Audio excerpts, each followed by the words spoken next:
torcedor não vê, mas que faz toda a diferença no teu trabalho? A questão do nosso dia a dia, né, da venda da ideia para o atleta. Ele precisa estar muito assim consciente do que a gente passa para ele em termos de proposta, para que ele possa ser convencido e fazer o melhor dentro do que você está propondo a ele. Então, os trabalhos internos na academia, a recuperação, o empenho máximo na atividade, as correções, muitas vezes isso não é visto por fora, mas é uma situação muito importante no convencimento do atleta a fazer todos os dias o seu máximo. Ainda nessa pergunta, assim, qual o principal fator convincente entre comissão técnica e atletas para que o desempenho não caia nessa fase de quase classificação?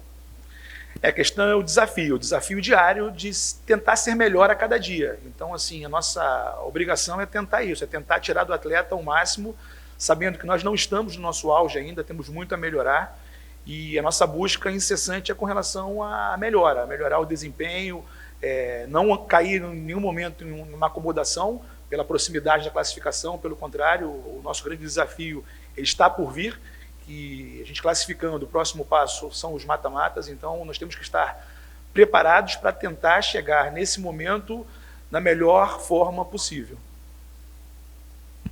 Falando um pouco do teu trabalho depois do apito final, que geralmente até quando os torcedores ainda estão no Arruda, eles veem que depois do apito final ainda sobem alguns jogadores com coletes e tal para realizar um trabalho. Queria que tu falasse um pouquinho sobre esse trabalho realizado. Essa é uma questão de controle de carga. Eu preciso deixar com que todos os atletas estejam em um nível de performance elevado. E como muitos deles não entram na partida, eu preciso expor eles a uma carga maior para que eles possam não ficar tão distantes da carga de treinamento que os atletas que iniciam a partida realizam durante os jogos. Essa Série D tem, assim, vocês passam por várias nuances, né? Tem, por exemplo, um gramado não tão bom, tem um gramado melhor, tem, às vezes, jogos com muito calor, jogo tá muito abafado. Queria que tu falasse um pouquinho, a primeira coisa que tu nota quando os jogadores voltam em um jogo desse.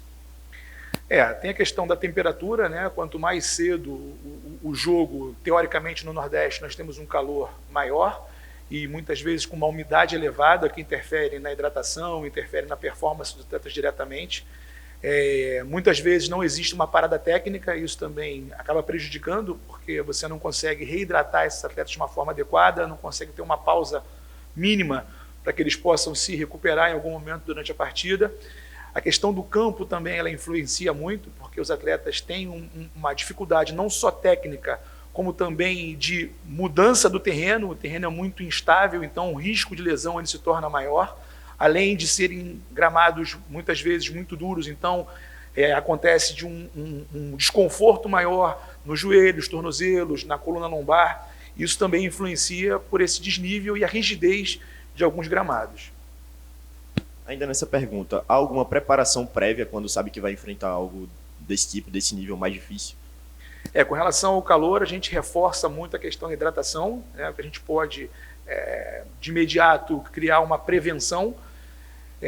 Com relação ao campo, nós não temos muito o que fazer, nós temos que nos adaptarmos a essa realidade e em nenhum momento vai haver algum tipo de desculpa com relação a isso. Nós temos que enfrentar esse desafio e superá-los, porque o nosso objetivo é sair dessa competição, que nós temos essas dificuldades, o mais rápido possível. Então, nós não podemos criar disso uma bengala, nós temos que encontrar soluções para que a gente possa passar por isso da melhor forma possível. Professor, a gente sabe que os treinos durante a semana variam, por exemplo. No primeiro treino da semana, geralmente é um treino mais regenerativo, tal, mais de academia. Queria que tu falasse da diferença desses treinos, por exemplo, da segunda-feira pro treino que é um dia antes do jogo.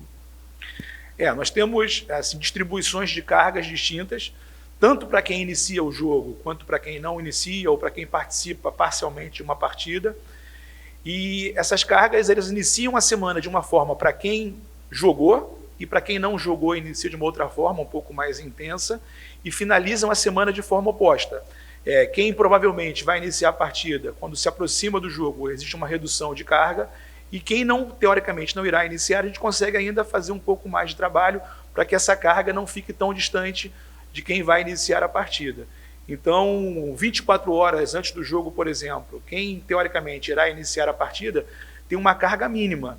E os outros que não iniciam, eles têm um complemento de carga antes da partida e também pós a partida, quando eles não fazem uma minutagem tão grande durante o jogo.